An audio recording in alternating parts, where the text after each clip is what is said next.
Infrarouge, des films sans concession. À partir du moment où je suis rentrée dans le dossier, ça devient aussi mon histoire. Elle lit et relit des armoires entières de dépositions. Elle fouille, elle questionne, elle recoupe et enquête, sans jamais rien lâcher. En soulevant les couvercles poussiéreux de la justice, Corinne Herman est une avocate d'un autre type. Spécialisée dans les affaires non résolues que les Américains appellent cold case, son rôle est de remettre les vieux dossiers au goût du jour. Une Lily Rush made in France qui lutte contre la prescription et l'oubli. La voici à l'œuvre dans une affaire vieille de 27 ans. Les disparus de l'A26. Tout de suite dans Infrarouge.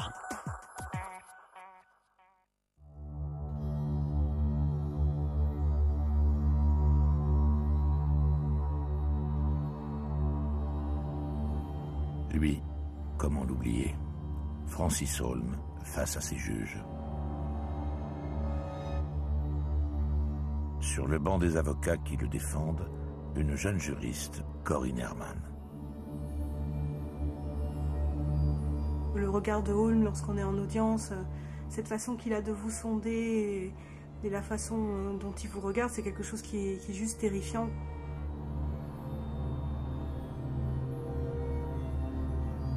Et c'est vrai que je me suis intéressée à ce phénomène de tueur en série à cause de lui. Et c'est ce qui m'a amenée à travailler sur le dossier Émile Louis aussi. Dès lors, Corinne Herman a choisi son camp, celui des victimes. Comme celle des disparus de Lyon. Malgré les incrédules, elle fait le lien entre les jeunes filles de l'assistance publique volatilisées et un chauffeur de car, Émile Louis. Le tueur en série sera finalement condamné.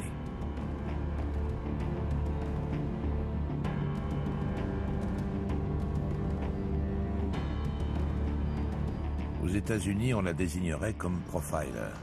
Corinne, elle, se détermine comme avocate criminologue. Au fil des années, elle s'est fait une spécialité, les cold cases, autrement dit les crimes non résolus. En France, elle est unique, une exception dans notre monde judiciaire. Des mois, des années à tenter de persuader enquêteurs et juges de regarder à nouveau les faits, de comparer les crimes, de ne pas oublier, au nom de ces familles qui n'ont jamais pu faire leur deuil.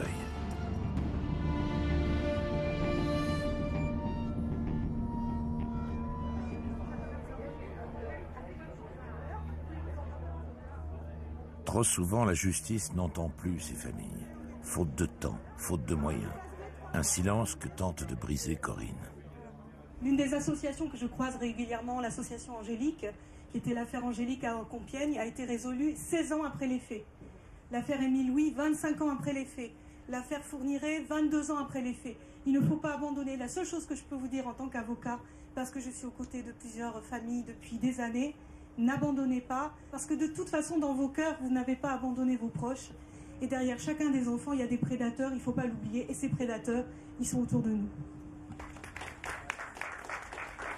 Les cold cases, c'est des dossiers comme les autres, c'est des dossiers d'aujourd'hui. Un dossier qui n'a pas été résolu il y a 20 ans, 25 ans, c'est un criminel qui aujourd'hui est sur le terrain. Quand Fourniret est arrêté, Michel Fourniret, je prends les plus connus parce que c'est le plus facile. Quand Fourniret est interpellé, ça fait 20 ans qu'il tue, enfin ça fait quasiment 20 ans qu'il tue. Il vient de tuer une jeune femme 2 ans avant, on ne sait pas ce qui s'est passé dans les 2 dernières années, on le saura dans l'avenir. En tous les cas, il est interpellé en 2003, en 2001 il a tué une jeune fille, en 2000 il a tué une jeune fille. Et on va me dire que ce ne sont pas des dossiers d'aujourd'hui. Son premier crime, c'est 87. Si on s'était intéressé à 87, on n'aurait peut-être pas 2000, on n'aurait peut-être pas 2001. Et au moment où on travaille sur ces dossiers-là, c'est un type qui est actif. C'est un vieux dossier, mais c'est un type qui est actif. Ce sont des criminels qui sont actifs.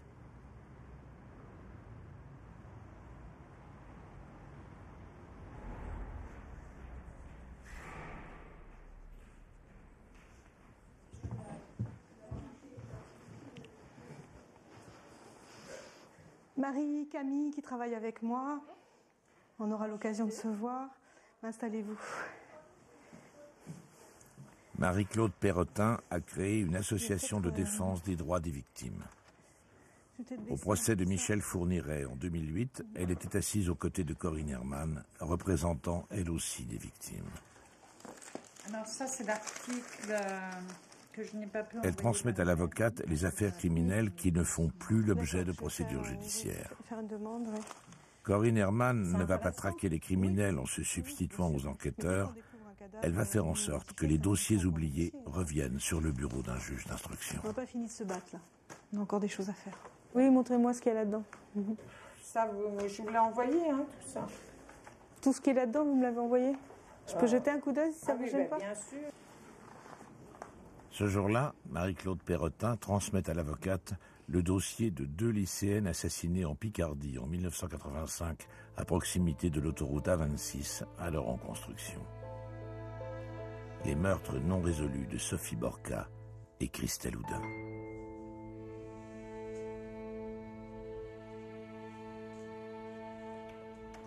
Les homicides anciens commis sur un axe autoroutier, ce n'est pas nouveau. Le cabinet d'avocats Seban s'occupe déjà d'autres affaires similaires, les disparus de l'Isère et les meurtres de Saône-et-Loire commis le long de l'autoroute A6.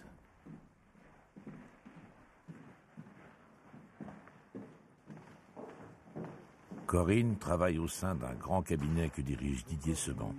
Elle ne contribue pas au chiffre d'affaires de ce cabinet au cœur de Saint-Germain-des-Prés. Non, son travail est pro bono, pour le bien des familles des victimes. Alors, expliquez-moi. Elle est encore en cours de construction, l'autoroute. Bon, on commence par le dossier Houdin. Christelle Houdin, qui a été tuée alors qui était lycéenne, qui avait 13 ans, qui a été tuée alors qu'elle rentrait de chez sa grand-mère et elle a suivi le trajet de l'autoroute en construction. Donc elle était vraiment, au moment où elle disparaît, sur les travaux. Sur les travaux. Voilà, qui étaient en cours. Et là, le dossier, il en est où aujourd'hui, procéduralement? Alors depuis 92, plus rien. Si ce n'est, on a pris ce dossier avec un autre dossier qui est Borca. Donc Borca, c'est une petite jeune fille qui a disparu quelques mois avant Christelle Houdin, à Saint-Quentin. Elles étaient dans le même lycée, fréquentaient le même lycée, toutes les deux blondes, un peu le même profil, le même physique. D'ailleurs, les journalistes ont tout de suite lié les deux dossiers. Donc Saint-Quentin, même endroit, on est dans la période de construction de l'autoroute. Même période, on est dans la période de construction de l'autoroute. Et les deux dossiers sont à l'état de non-instruction, pour l'instant.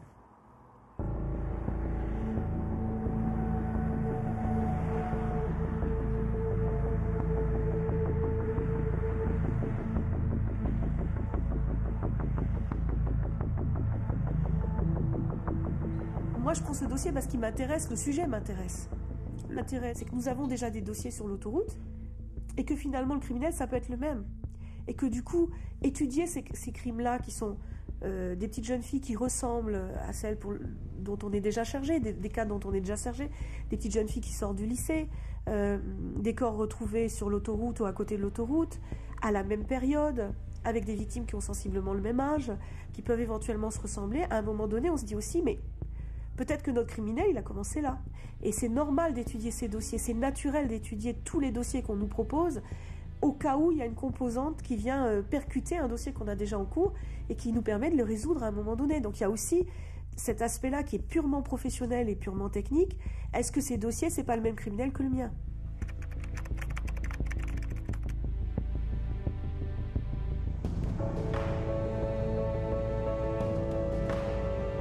« 25 ans après les faits, par où commencer ?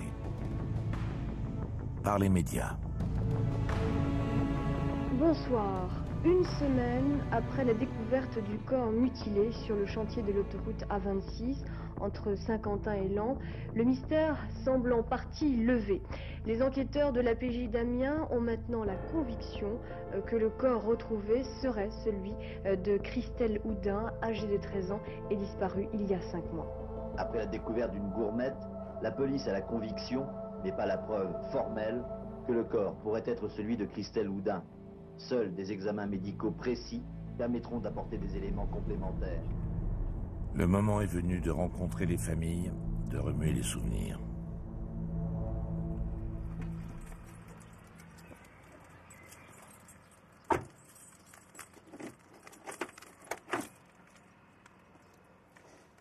Et le seul problème, c'est après pour les sceller lorsque j'ai les devant.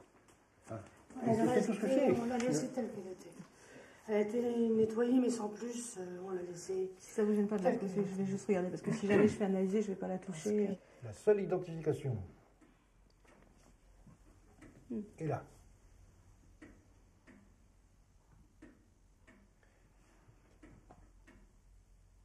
que le corps dans un autoroute est passé dans les tractopelles. Hein. Bon. Comment je dirais, ce qu'on m'a dit au début, c'est que il y avait au moment sur le chantier de l'autoroute, il y avait un tas de terre qui ne devait pas être bougé. Ce tas de terre a servi occasionnellement pour boucher un trou, je ne sais quoi. Et le chauffeur, le conducteur d'engin, a vu qu'il y avait des ossements et puis il a arrêté de chanter. Il a fait arrêter de chanter tout de suite. Mais sinon, ça n'aurait jamais dû bouger. Bon, on va revoir tout ça. Aujourd'hui, d'abord, je vais vous expliquer deux choses. Je ne fais que du criminel. Je ne le fais que pour les victimes, donc déjà, c'est un peu le principe des poupées russes. Et surtout, je ne fais que les affaires de meurtre et de disparition. Donc, moi, j'ai des formations aussi pour travailler sur les multirécidivistes et sur les très vieux dossiers. Dossiers anciens, bien sûr, dans votre histoire, c'est pas ancien, c'est votre histoire. Mais c'est ancien en termes de justice. Donc, on a des techniques spécifiques pour travailler là-dessus. Le deuxième engagement, c'est qu'on travaillera les dossiers et on suivra les dossiers et on fera tout ce qu'on peut, tout ce qui est dans notre pouvoir et dans notre compétence pour que les magistrats ne lâchent pas ces dossiers et que les enquêteurs ne les lâchent pas. C'est la seule chose que je sais faire. Celle-là, je sais la faire et je pense que tant qu'on cherche, on peut trouver quelque chose. C'est peut-être la seule chose qu'on est certain, c'est qu'elle est partie et je vais revenir. Ça va. C'est peut-être le mot de la fin, mais c'est comme ça que ça se passe. C'est la réalité. Oui. Bon, en tout cas, on va faire ce qu'on pourra.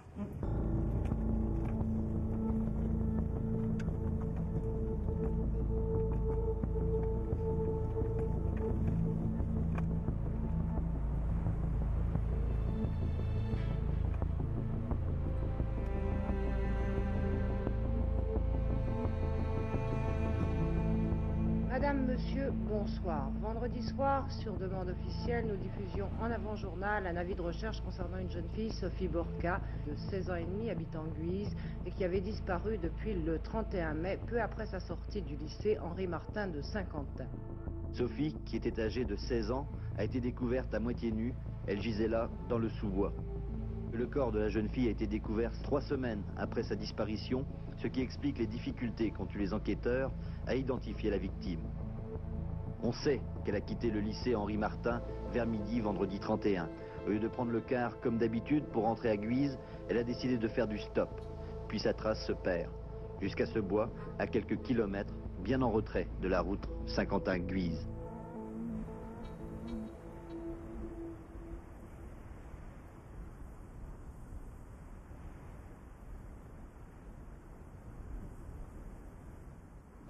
La photo d'il y a 25 ans, la photo des lieux, du bois, on peut quasiment la superposer à ce qu'on voit aujourd'hui. Donc c'est un vrai intérêt de venir voir les lieux parce que voilà, ça n'a pas changé.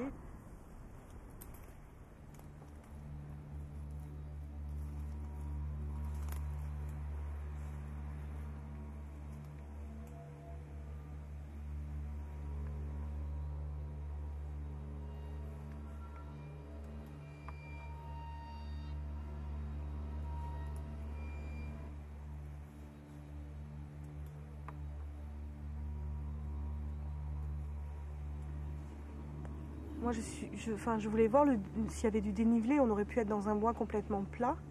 Et en fait, on n'est pas du tout, les photos ne nous rendent pas ça, on est dans un bois sacrément escarpé, l'air de rien.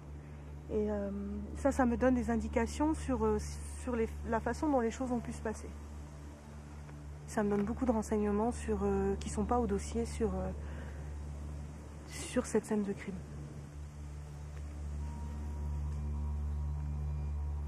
On va faire le tour.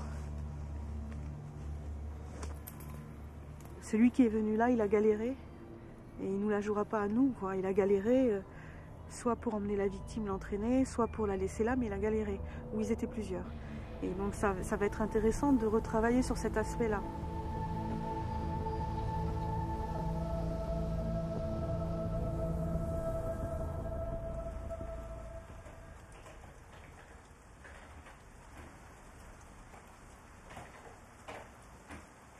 Tu verras que dans ces dossiers, systématiquement, on te dit que ces dossiers sont prescrits, qu'on ne peut plus rien faire, que ce sont des dossiers trop anciens, qu'on ne peut plus retrouver la vérité, que tout a été fait. On t'assure toujours de tous les côtés que tout a été fait.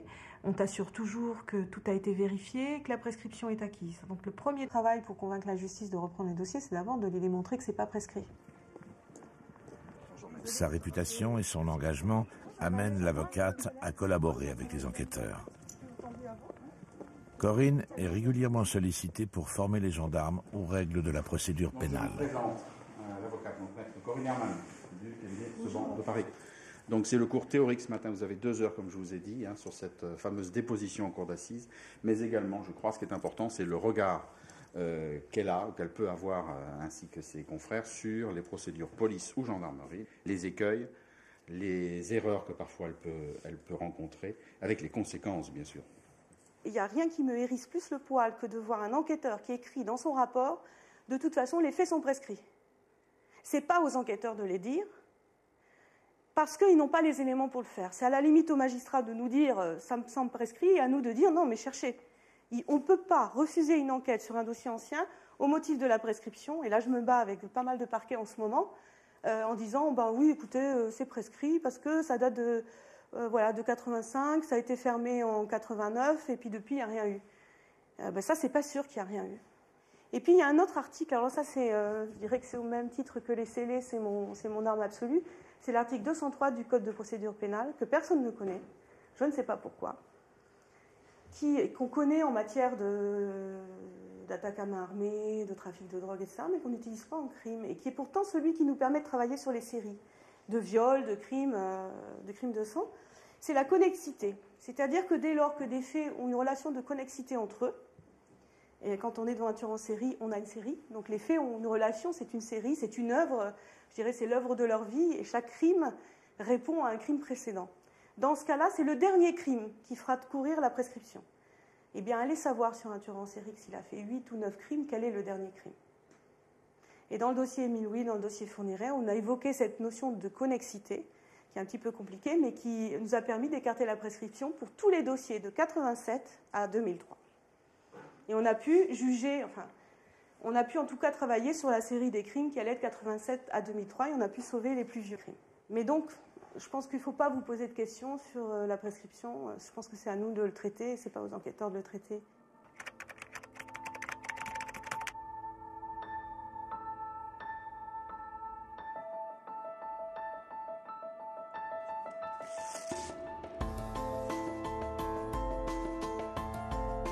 Corinne se plonge maintenant dans le dossier Borca, le seul qui soit complet.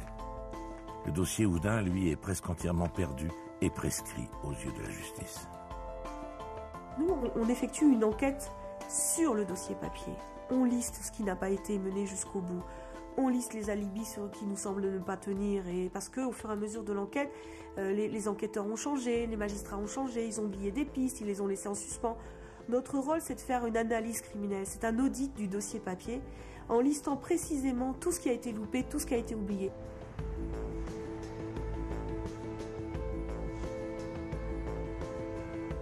C'est important de connaître à la virgule près, parce qu'on ne peut pas partir sur des préjugés.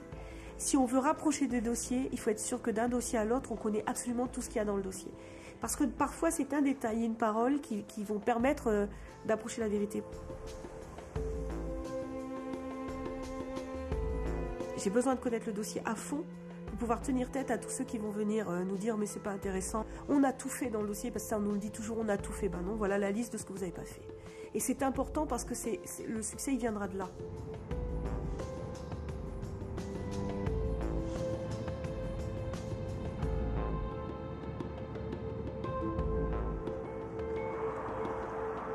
L'analyse minutieuse du dossier Borca révèle à Corinne Herman des éléments nouveaux qu'elle va confronter avec le témoignage de la famille.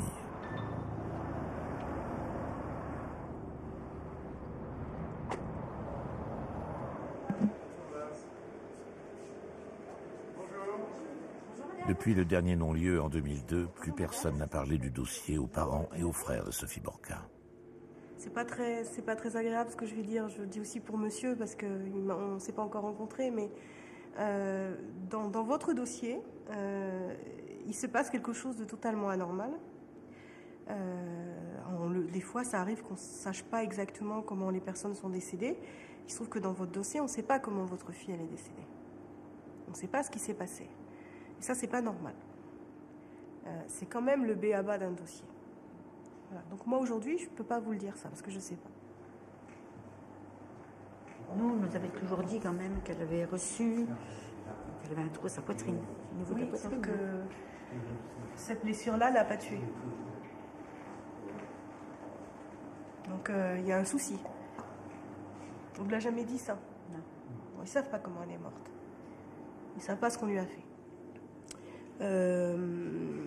La deuxième chose, qui est encore technique, et que en principe les parquets ne peuvent pas trop nous refuser, c'est de refaire des analyses génétiques sur les vêtements. Les analyses qui ont été faites datent de 99 pour la plupart.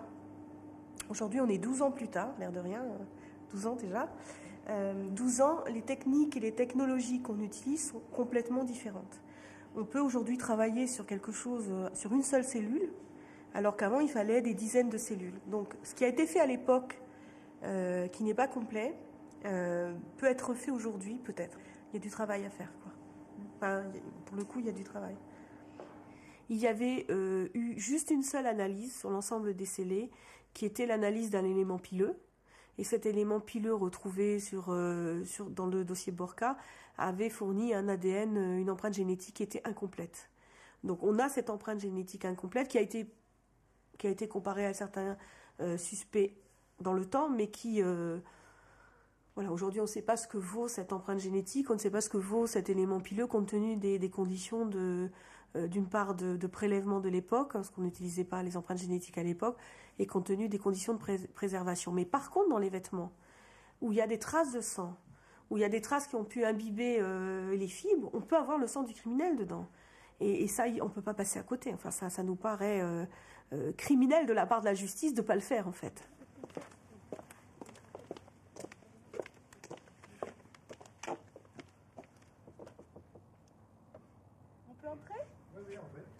Au fil des rencontres, des jours et des nuits passés à analyser chaque pièce du dossier, Corinne Herman avance ses pions, affine sa stratégie. Le dossier de Christelle Houdin reste introuvable. La seule issue pour lever l'obstacle de la prescription brandie par la justice est de lier le dossier de Christelle à celui de Sophie Borka. Vous avez vu cette photo? Ça, c'est Sophie Borka. Oui. Vous ne trouvez pas qu'elles ont la même coiffure? Là, à ce moment-là, oui. Qu'il y a une ressemblance, regardez. Oui. Il y a quand même... Enfin, je suis désolée. Là, elles ne se ressemblent pas, mais là, elles se non, ressemblent. Parce que, bon, là, elle avait là, les quand cheveux vous regardez plus longs, ça, là. vous vous rendez compte? Après, Elles se connaissaient toutes les deux? Disons que ma fille aînée le connaissait, elle était plus copine avec Sophie Borka. Elle connaissait Sophie Borka? Oui, c'était tout sur l'histoire de Martha. Ça apparaît nulle part. C'est quand même pas possible que l'on n'ait pas fait ça, quoi. Ce qui est étonnant dans cette histoire, je vous le dis parce que c'est pas un secret, c'est que votre fille aînée a le sentiment que c'était elle qui était visée parce qu'elle avait été suivie. Et la grande sœur de Sophie a le même sentiment, c'est que c'était elle qui était visée et pas sa sœur. Donc c'est très étonnant. Mais est-ce qu'elles se ressemblaient aussi? Pareil, elles se ressemblaient, il y a 3 filles dans les 2 familles. Je trouve que c'est très étonnant tout ça. Pour quelqu'un de l'extérieur, ça paraît étonnant, hein, je vous assure. Oui. Blondes toutes, et surtout les deux. Enfin, la sœur de Sophie Borka nous l'a dit spontanément. Je pense que c'est moi qui étais visée. Alors, petit père Rhône. Ils occupent ses journées de travail. Il hante ses nuits. Elle les connaît comme on connaît les êtres que l'on côtoie depuis toujours. Tout ça, c'est du jaune, mais... Enfin, moins que... Il faut vraiment que je range mon bureau parce que je trouve plus rien. Francis Holm, Émile Louis, Michel Fourniret. Des noms qui évoquent des crimes en série. Des victimes souvent jeunes et féminines. Des parcours de criminels dont Corinne Herman connaît toutes les failles, tous les détails. Je dirais que c'est le b.a.-ba du métier, c'est un minimum en matière d'affaires non résolues. C'est de vérifier qui sur le terrain était actif dans les grands tueurs. On sait que Fourniret est en prison à ce moment-là, on sait qu'en 85 Fourniret est en prison. Donc on sait que ça ne peut pas être lui. Il reste Holm qui a vraiment ce mode opératoire d'abandonner des corps au bord de route ou dans des forêts, de de donner des coups de couteau, en l'occurrence, puisque sur Borka, on constate qu'il y a au moins un coup de couteau. Donc c'est un mode opératoire qui peut correspondre à Ulm. Et on a des meurtres répertoriés à Boulogne-sur-Mer, c'est Ulm. On a des meurtres à Reims, on a un double meurtre. On a un meurtre à Charleville-Mézières. On a des meurtres dans la région. Donc on sait qu'il est dans la région, qu'il passe dans la région. Donc voilà, moi je pense que si je n'ai pas sa localisation le jour des 2 disparitions de cette jeune fille, on peut se poser la question de savoir si c'est lui. Et Francis Ulm est capable de traverser la France dans la nuit, de commettre un meurtre et de repartir le lendemain. Donc il est extrêmement difficile à localiser. Donc c'est typiquement le genre d'affaire où on a des criminels qui sont itinérants et qui bougent très très vite. Donc il faut le vérifier.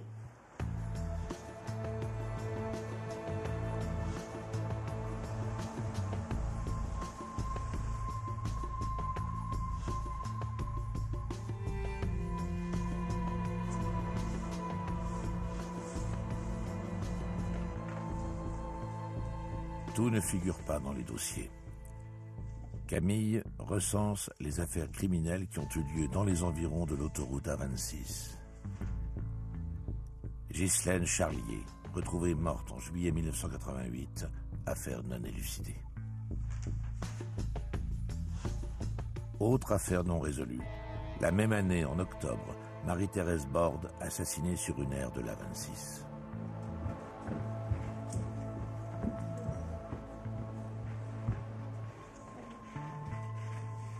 Ok. Donc on va essayer de finir la carte là-haut. Tu vas me dire les lieux, à peu près, et... Vas-y. Donc on a Sophie Borka. Sophie Borka. Donc disparue à Arly. Et retrouvée à Hombières, dans le bois. Christelle Houdin, disparue à Brissy-Amgicourt. Donc Brissy-Amgicourt. Et retrouvée à Anguicourt. Anguicourt. Et ensuite on a Guylaine Charlier. Guylaine Charlier. Disparue vers les bois d'Essonville. Donc elle courait là dans les bois d'Essonville et on la retrouve à Montigny-en-Arroise. D'accord. Et enfin Marie-Thérèse Borde. Oui. Disparue sur l'aire de Saint-Brice et retrouvée vers les bois de Festieux. Et on retrouve ses vêtements à Corbeny. En plus de cette série de 4 meurtres, Corinne s'intéresse aussi à l'affaire Élodie Kulik, une jeune femme de 24 ans assassinée non loin de Saint-Quentin en janvier 2002. En règle générale, quand on arrive dans une région, il y a des affaires non résolues, c'est normal de les rapprocher quand on rouvre des dossiers, de façon très simple. Or, l'affaire non résolue, c'est l'affaire Kulik, qui est une affaire, une grosse affaire où les enquêteurs ont vraiment travaillé depuis 10 ans. Peut-être que dans leur travail, nous, on a des choses à exploiter. Peut-être c'est le même criminel. Tant pis, on lui casse les pieds, c'est pas grave. Je parle de procureur, pas de vous, Didier. Qu'est-ce que vous voulez me raconter? 2-3 trucs sur le dossier. Donc tout est entre Laon et Saint-Quentin pour cette série-là. Hein. Et donc ce qui est intéressant, c'est qu'au fur et à mesure de la construction de l'autoroute, on voit les corps descendre. Ce que vous remarquerez, c'est qu'ils sont toujours déplacés. C'est-à-dire que l'endroit où la personne disparaît, on trouve le corps assez loin quand même. Enfin, loin, c'est relatif, mais on ne retrouve jamais les corps là où, sur place. Donc quand même, il y a un enlèvement, quand même, il y a une proximité avec la victime pendant un certain temps, et quand même, on déplace les corps. Et là aussi, on ne retrouve jamais les vêtements à côté du corps. Donc ça fait quand même des points de rapprochement qui justifient en tous les cas qu'on sorte les dossiers. Et dans le dossier Kulik, ils ont dû faire des recherches de folie, non? On n'a jamais pu approcher le dossier. On ne nous a jamais laissé approcher. Mais c'est vrai que Kulik, elle n'est pas tuée à Amiens, hein, elle est tuée plus près de Péronne. Hein. Donc...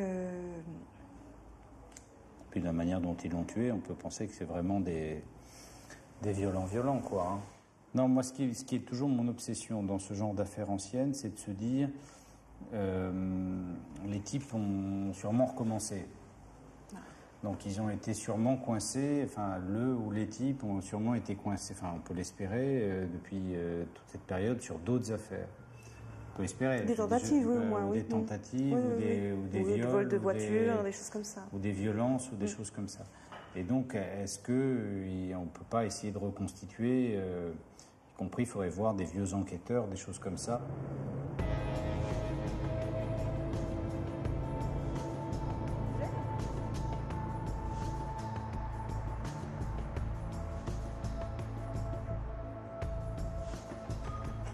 Jean-Pierre Sarrazin était policier.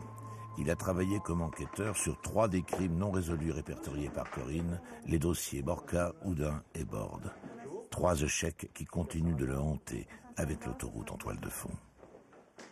Et c'est fou parce que c'est vrai que c'est absolument entêtant et difficile à supporter d'avoir 3 gamins. On se dit, bien, un fou qui se balade, est-ce que c'est le même qui a tué les 3? Pour les 2, peut-être plus. Pour Borde, à mon avis, on était beaucoup moins enclin à lier les dossiers. Mais pour les 2, on a toujours pensé que... Pourquoi l'autoroute? Qu'est-ce qui vous semblait à l'époque, ce que vous disiez? Parce que c'est ça qui m'intéresse en fait. Hein. Pourquoi l'autoroute? Parce qu'on était dans la phase de construction de cette autoroute. Et à l'époque, il y avait énormément de travailleurs qui étaient sur l'autoroute. Il y avait beaucoup de gens qui étaient un peu oisifs le dimanche, par exemple. Et ça m'intéresse. Oui. À l'époque, quand on a retrouvé la petite Houdin, il y avait des petits campements. Il y avait des gens qui habitaient ou dans des camping-cars ou dans des cabanes ou qui se logeaient à la fortune du pot, on va dire. Et ces gens-là... Parmi ceux-là, il y avait certainement des gens qui étaient enclins à faire des conneries, quoi. Sur la scène de crime de Borca, quelle était votre impression? C'est vos impressions qui m'intéressent. Borca, en fait, elle avait le blouson sur elle. Elle avait un blouson et rien en dessous. Je vais vous poser sur vos sentiments, hein, c'est pas sur le détail. Hein. Rien en dessous, et elle était complètement déshabillée, et donc on a l'impression qu'elle essayait de se barrer, en fait. Elle a dû remettre en vitesse son blouson parce qu'elle n'a rien en dessous, et puis elle a rien, elle est nue pratiquement, quoi. Donc vous pensez que c'est elle qui le remet, que c'est pas lui qui lui remet, enfin lui ou elle ou les agresseurs? Nous, on a plus l'impression en fait que elle a dû essayer de fuir. Et elle retrouve, et le reste des vêtements sont à 10 mètres en fait. Il y a du sang sur les vêtements et ça n'a jamais été analysé. Oui, je sais. Donc du coup, moi je demande analyse, c'est un élément nouveau pour moi. Mais avec la police qu'on a aujourd'hui, là il y a encore tous les vêtements sont... On les a retrouvés, ça y est. Ah bah ça c'est parfait. Ça. Donc ça a au moins servi à ça. Parce que non, ça c'est vital. On ne sait pas depuis longtemps. Hein. D'accord. Mais bien sûr qu'il y a des choses à faire. Borca, moi je pense qu'on a peut-être l'ADN du oui, mais ça, bien sûr. Mais alors pour faire comprendre au procureur, ça va être plus difficile, mais on va y arriver. C'est Husney, le procureur là? Ah, là c'est Savarzek. Ah, c'est à Saint-Quentin? Oui, oui.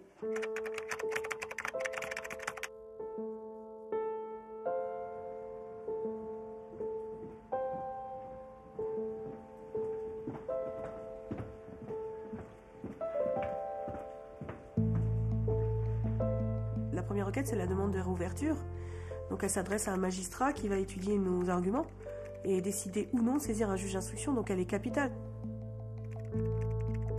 Je vais structurer la requête de la façon classique, de la façon dont on agit habituellement en matière de dossiers anciens.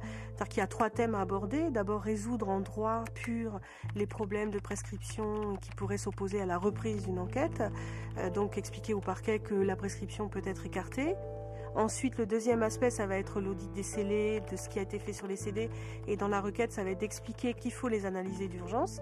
Et puis le troisième élément, ce sont les pistes nouvelles qu'on a trouvées nous, et qui nécessitent aussi que l'enquête soit reprise. Et on a besoin de l'amalgame de ces 3 éléments pour pouvoir relancer un dossier.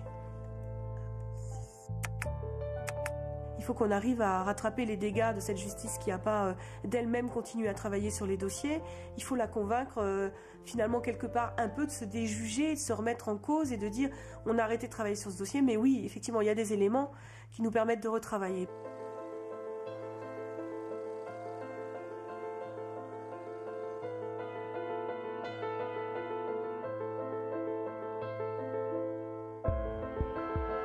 Cela fait maintenant 2 mois que la requête est partie et aucune réponse officielle du côté du tribunal de Saint-Quentin.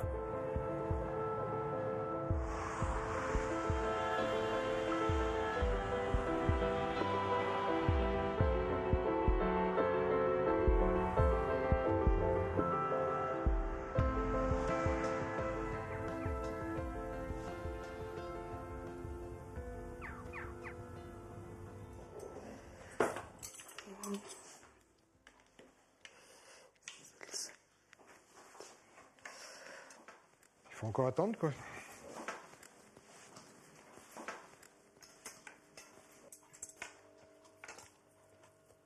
Au bout de tant de temps, rebrasser tout ce qui s'est passé, retrouver tout, c'est pas évident. C'est pas évident, je sais pas, c'est pas évident. Parce que c'est vrai que la disparition d'un enfant n'est qu'une étape, c'est que le premier, c'est le premier maillon. Mais il faut voir tout ce que ça entraîne. J'en ai fait des tentatives de suicide. Il faut voir ce que ça entraîne. C'est incroyable, incroyable. Quand je dis incroyable, aussi bien... Même pour les autres enfants, même pas ça. Aussi bien laisser à l'écart que montrer du doigt, encore hein, comme des pestiférés, parce que ça n'arrive qu'aux autres. Non. Soit à personne.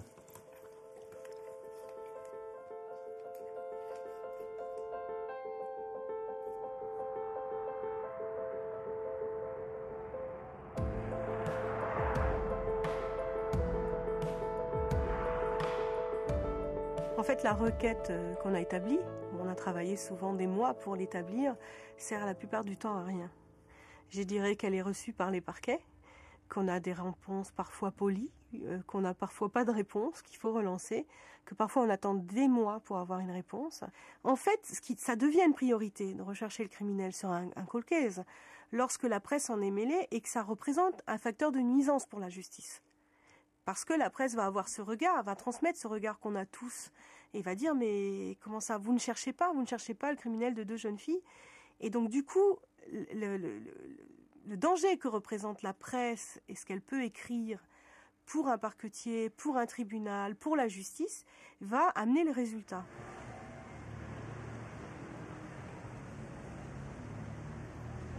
L'impact des médias, Corinne le connaît bien. Elle les utilise, comme ceux-ci utilisent les enquêtes criminelles pour raconter des histoires fortes. Elsa Vigoureux est journaliste au Nouvel Observateur. Elle a rencontré Corinne Herman lors de l'affaire Émile Louis. Aïe. Alors, faut que tu me racontes tout, en fait.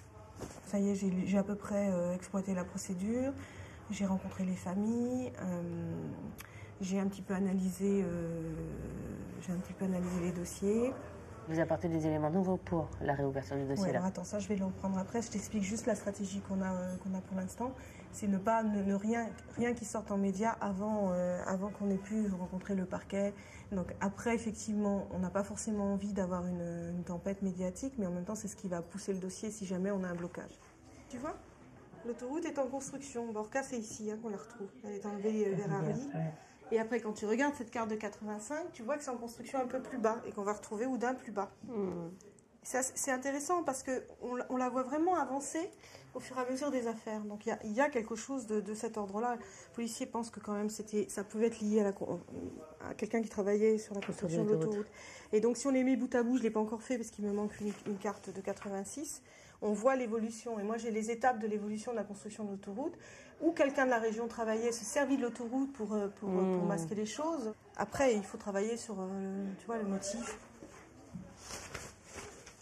En France, sur les affaires criminelles un peu anciennes et sur l'appréhension en fait des criminels, il n'y a pas 2 Corinne Herman en fait. Il n'y a pas 2 personnes qui travaillent comme elle. C'est-à-dire qu'elle fait un travail, le couple Corinne Herman, Didier Seban. En fait, Didier Seban, en faisant venir Corinne Herman, en faisant travailler Corinne Herman avec lui, il a développé quelque chose qui n'existe dans aucun autre cabinet d'avocats en France. C'est-à-dire qu'il a une femme qui est à la fois avocate et qui fait de l'enquête de terrain.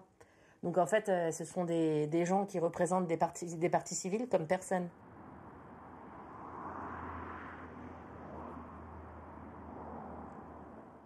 C'est ce que vous voulez, vous, au bout, un procès, avec quelqu'un qui vous explique ce qu'il a fait, c'est ça?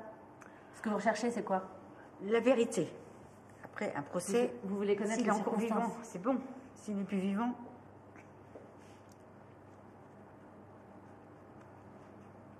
Oui, bien sûr, pourquoi pas un procès?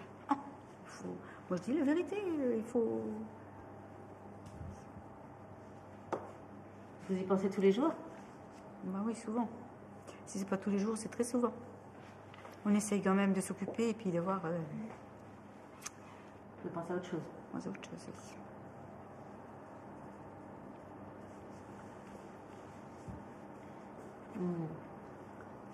Et vous en parlez avec vos autres enfants? Oh oui, des fois non. Pas trop. Pas trop.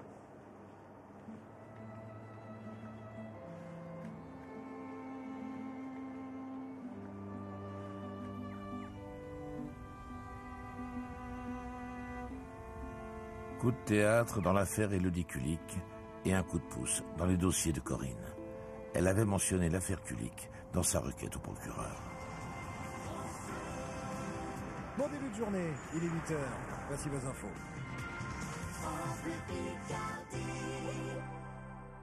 Ne jamais perdre espoir, Vincent, après un meurtre non élucidé. 10 ans après, tout juste, l'affaire Élodie Kulik est donc complètement relancée, voire partiellement résolue peut-être grâce à l'ADN, une empreinte génétique retrouvée sur le lieu du crime dans un champ de terreterie à la limite de l'Aisne a permis d'identifier un des meurtriers présumés de la jeune banquière de Péronne. Élodie Kulik avait 24 ans. Elle a été violée, tuée et brûlée dans la nuit du 10 au 11 janvier 2002. Bonjour. Monsieur Borka. Bonjour. Non, là, Meilleurs ça vœux va pour cette Ah année. oui, En vous même aussi. temps, on en Merci. profite encore. Bonjour, madame. Elsa Vigoureux, Au nouvel observateur. qui nous accompagne Ah, aujourd'hui. Je vais vous bonjour. expliquer pourquoi. Il se trouve que dans la requête que j'ai déposée devant le parquet, qu'on a déposée devant le parquet, on parlait de ce dossier Kulik. Et là, on a une énorme avancée dans ce dossier Kulik. Il n'est pas résolu, hein, il faut encore trouver les complices. Ça ne nous appartient pas, mais par contre, ce qui nous intéresse, c'est de savoir s'il y a un lien avec votre dossier, et puis surtout qu'on utilise la même technique pour votre dossier, même technique d'analyse, puisqu'on a une empreinte génétique dans votre dossier. Et ça, c'est un événement important. Ça tombe aujourd'hui, et pour nous, c'est important parce que demain, tout de suite, on va envoyer un courrier au parquet. Ce que je vous expliquerai plus tard, après, on aura le temps après, qu'on est en lien avec le parquet, qu'on discute beaucoup sur votre dossier, qu'il hésite, et puis que là, il va peut-être un petit peu moins hésiter parce qu'il va être obligé de nous ouvrir ce dossier. Il n'est pas question de discuter des années. Elsa, donc, qui est journaliste au Nouvel Obs, va nous faire un article qui est respectueux. Moi, j'aime pas trop les journalistes. Mais je sais vous bien, mais savez, c'est... moi, Avec nous, vous en aurez vous allez en voir j'ai trop de quelques-uns. problèmes avec eux. Oui, c'est sûr. C'est À des gens l'époque, qui oui. font péter leur gueule pour un oui, pour un non. On a eu le cas ici, même avec Sophie. Je vous l'ai dit, monsieur Borca. J'ai failli foutre la gueule, comme on dit. Non, mais, Excusez-moi, parce que moi, je suis comme ça. Non, Je parle comme je vous ça. en prie, allez-y. Vous voyez bien, Mais il faut hein. savoir se servir de la Mais- presse, monsieur Borca. Il faut s'en servir de la presse, il faut Ah, l'utiliser. oui, mais là, lui, il ne servait pas de la presse, lui. hein. Non, vous devez l'utiliser, c'est ça que je veux Non, dire. non, non. Mais laissez-moi vous expliquer notre but, c'est pas juste de faire de l'exhibition et de raconter Ouais, des ouais, faits. ouais. Le but, c'est de raconter que sur une affaire aussi ancienne, aujourd'hui, on peut essayer de la résoudre. Donc moi, l'affaire, elle m'intéresse de ce point de vue-là. Moi, je ne crois pas que vous la résoudrez. Mais c'est pas moi qui la résolu. Je sais pas la Non. question. Vous y croyez pas? Non. Ah, vous pensez qu'on n'y arrivera jamais non, sur la... Ouais. C'est tout. Vous avez pas C'est mon d'espoir? point de vue. Hein. Si vous travaillez Non. avec Corinne, c'est que vous avez un peu d'espoir. Ah, mais c'est pas moi qui travaille avec Corinne. Ah bon, c'est qui? C'est mes parents, c'est les enfants. Hein. Ah, vous êtes Vous celui qui y savez, croit. Vous y croyez pas moi, trop. non, non. Vous gardez tout pour vous. Je suis comme ça. Et avec votre femme, vous en parlez? Oh, rarement. Vous savez, il y en a pour une journée à tout raconter, à tout... Si on veut... Mais bon...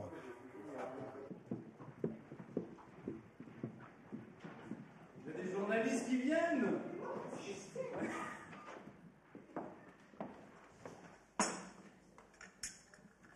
Merci beaucoup. Merci. On a aujourd'hui un accueil glacial du parquet de Saint-Quentin, disons-le. C'est-à-dire, alors, pourquoi? Qu'est-ce qu'ils disent précisément? Ils répondent pas? Ils nous expliquent que la justice n'a pas beaucoup de moyens, que les parents ont déjà demandé la réouverture, donc on ne voit pas pourquoi on la redemande aujourd'hui, que c'est prescrit pour un des dossiers, donc il n'est même pas question d'aller chercher. On ne sait pas pourquoi c'est prescrit, puisque le dossier, on ne l'a même pas. On ne le retrouve pas, mais on nous dit c'est prescrit. Les recoupements avec l'affaire Élodie Kulik, alors, du coup, votre requête, là, ça consiste en quoi, alors? De demander... Enfin, comment on peut espérer la réouverture, du coup? Ça fait une bonne raison de rouvrir, mais vous savez, on sait qu'il a fallu quelquefois plusieurs années de bagarres, de médiatisation, d'insistance, de saisine du garde des Sceaux, pour qu'on rouvre certains dossiers. Hein. La justice déteste avoir tort, hein, par principe. Hein. Faut appeler le procureur local. Non, mais j'ai pas réussi à l'avoir. Téléphone, c'est... Oui, alors non, là, il n'est pas dans son bureau, ou alors il est en réunion, est-ce qu'il peut me rappeler? Bah non, alors je vous renvoie vers le magistrat chargé des relations à la presse. Mais du coup, il bloque, il fait barrage. J'ai l'impression d'avoir parlé à quelqu'un, en fait, d'avoir parlé à personne, quoi. Oui, mais c'est fondamental pour nous. Les procureurs, ils savent qu'ils sont sous le regard de la presse.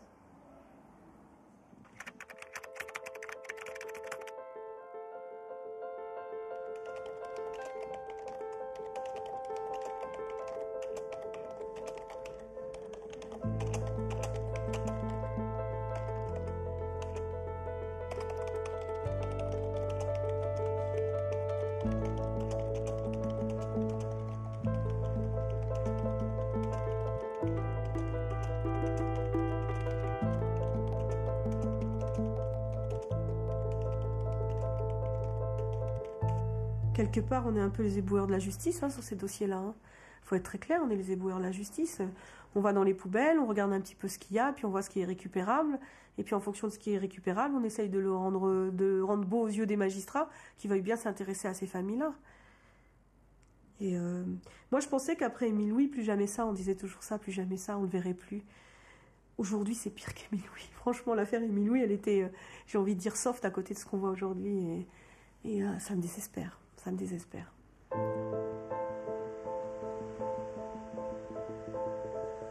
Devant l'insistance des avocats et les appels de la journaliste, le parquet a fini par réagir. Madame Borca, bonjour. Didier Seban, on ne se connaît pas, mais je suis votre dossier avec Corinne pas à pas. Et donc j'ai une bonne nouvelle à vous annoncer. J'ai eu le procureur de la République aujourd'hui au téléphone qui m'a confirmé qu'il allait demander la réouverture d'une instruction à Laon. Donc il va y avoir un juge d'instruction qui va être saisi du dossier. Ce juge va réenquêter sur la base des demandes que nous avons faites. Bon, C'est un peu contrainte. Voilà. Eh bien, je vous remercie beaucoup. Il n'y a pas de quoi. Merci. À bientôt et bon courage. Merci. Au revoir, madame.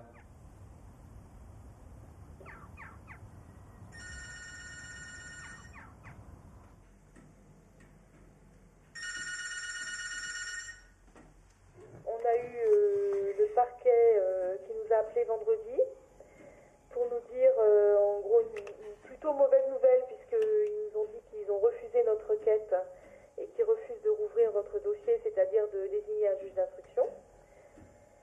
Sachant que dans l'autre dossier, c'est-à-dire dans le dossier Borca, la réouverture a été ordonnée. Donc sur la base d'une requête à peu près similaire à la vôtre, ils ont accepté de rouvrir l'autre dossier parce que c'était un peu plus facile dans la mesure où ils ont des scellés et où le dossier est plus récent. Mais comme moi je lis les deux dossiers par des demandes, de toute façon votre dossier va être ouvert, c'est une question de semaine. Enfin pour moi c'est une question de semaine. Ah non. Je sais que vous appellerez pour donner une réponse différente bientôt. Eh bien j'espère aussi. Oui, bon, moi j'en suis convaincue. Merci, au revoir.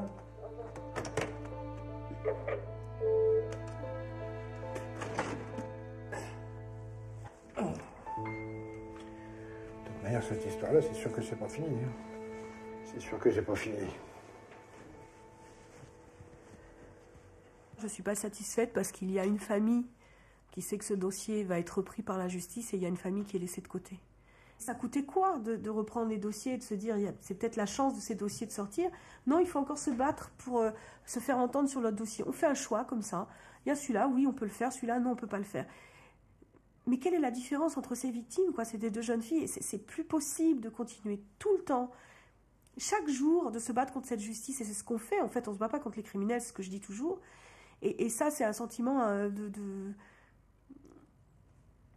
on n'en peut plus, quoi. 10 mois se sont écoulés depuis le début de l'enquête. Pour ce genre de procédure, l'avocat ne demande pas d'honoraires aux familles.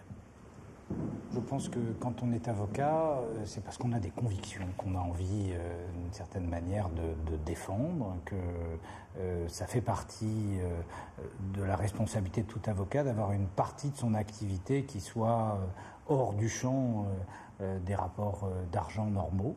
Et que, au fond, les affaires que nous suivons avec Corinne, ce sont des affaires où le service public dysfonctionne.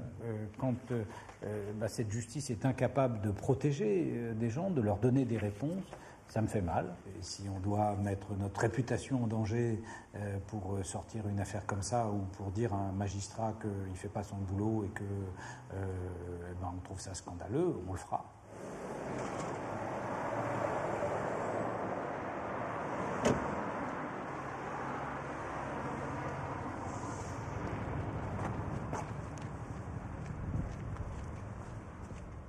Donc vous avez eu Corinne Herman au téléphone. Oui. Bon, c'est J'ai quand même... tout le monde. Oui. Donc c'est quand même Voilà. une victoire après tant d'années de faire ouvrir un dossier. Hein. C'est énormément de travail. Hein. Oui, on se rend compte. Hein. Oui. Est-ce que ça vous fait peur? Je dirais que non. Non, ça ne me fait pas peur.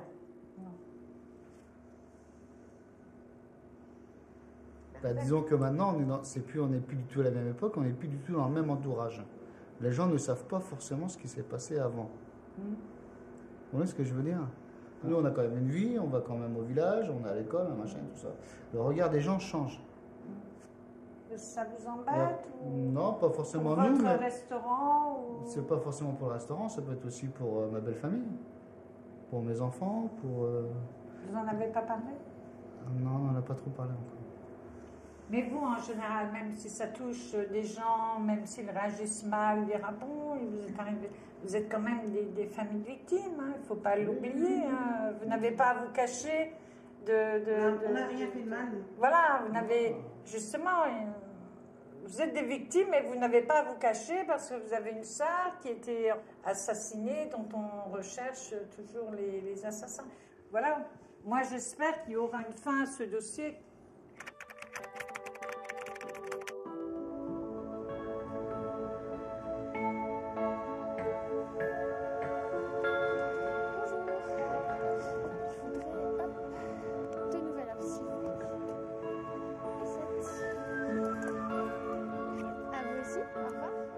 L'article d'Elsa Vigoureux sort dans le Nouvel Observateur.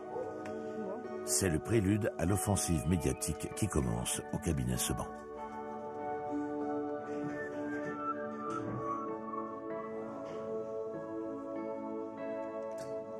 Est-ce qu'on sait quand tout va redémarrer vraiment concrètement là? Les délais de la justice ne nous appartiennent pas et puis nous sommes dépendants aussi des résultats des expertises. Il y aura plusieurs phases dans ces expertises, mais aussi des témoignages, des pistes nouvelles qui pourraient apparaître. Pour les dossiers Borka et Houdin, il existe des similitudes. C'est deux jeunes filles qui disparaissent alors qu'elles étaient dans le même lycée.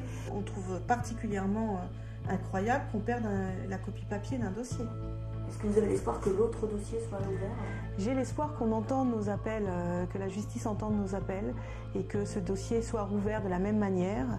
Mais c'est vrai que l'affaire Kulik leur a donné l'espoir que la justice allait mettre les moyens pour eux, allait rechercher pour eux. Et finalement, ils ont compris que la justice, lorsqu'elle lâchait pas un dossier, elle pouvait le résoudre. On fera tout pour que ce soit ouvert, croyez-moi. Puis il y a d'autres dossiers derrière. Hein.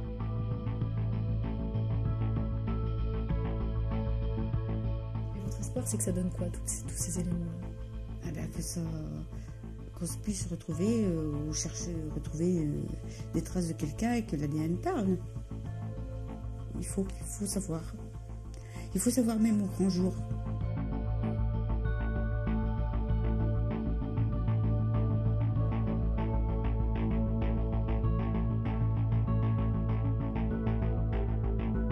Un dossier que je ne connais pas. Je ne sais même pas ce qu'il y a comme scellé. Je ne sais même pas s'il y a une mèche de cheveux. J'ai vaguement entendu parler. Je ne sais pas. L'avocate des familles envisage désormais l'hypothèse d'un tueur en série. Car non loin de l'A26, 2 autres meurtres de femmes ont été commis en 1980. Moi, je ne peux pas soulever la montagne toute seule. Hein. Évidemment, quand on est à plusieurs appuyés sur le levier, ça va finir par déplacer des montagnes. Regarde Monsieur Houdin comme ça l'a stimulé. Tu vois, dans ce combat-là, ça marche toujours. Ouais. Mais c'est parce que. Mais c'est assez impressionnant à voir, tu vois, quelqu'un qui est dans l'affliction et qui d'un coup se dit, ok, ça fait 27 ans, mais je vais me remonter les manches, je vais partir à la. C'est ça, je tape sur la table, je passe. Mais ils doivent être responsabilisés, ils doivent reprendre en main les choses, et c'est que comme ça qu'on y arrivera, parce qu'ils prennent la parole et que ça va venir soutenir ce que je fais. Moi, je ne suis qu'une technicienne à côté. La première chose, c'est de mobiliser la victime, enfin les familles, et de dire mais c'est votre histoire, c'est vous qui devez vous battre et pas accepter la situation. Par contre, à partir du moment où je suis rentrée dans le dossier, ça devient aussi mon histoire. Ça devient l'histoire de tous les intervenants, parce qu'on construit sa vie au fur et à mesure des histoires des uns et des autres. Et ça va devenir aussi mon histoire à un moment donné, quand j'y passe du temps. Je ne veux pas non plus qu'on me dépossède de ça, parce qu'il y a un moment où on essaie de te déposséder d'une histoire, mais elle est aussi la mienne, et je peux aussi en témoigner.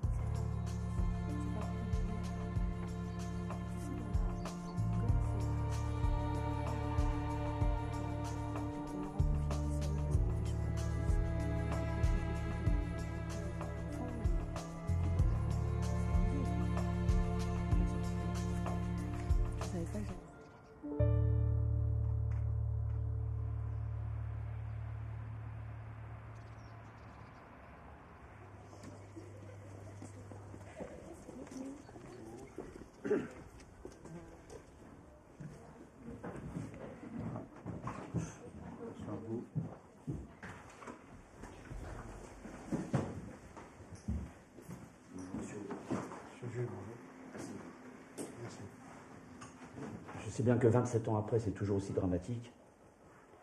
Mais bon, votre avocat m'a convaincu qu'il existait une probabilité de connexité et que la prescription avait été interrompue dans l'affaire Houdin.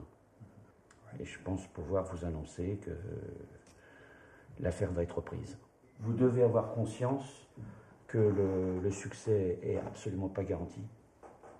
Simplement, vous pouvez être certain que le juge va faire son maximum, si longtemps après, pour trouver des éléments nouveaux s'il en existe. Je suis persuadé qu'il en existe. Les langues peuvent se délier, parce que 30 ans après, on n'a plus le même âge que lors des faits. On a peut-être moins peur des auteurs éventuels qui voudraient se venger sur les témoins. Je ne pense pas que ça s'estompe. Tout peut arriver, et c'est pourquoi on va recommencer l'affaire.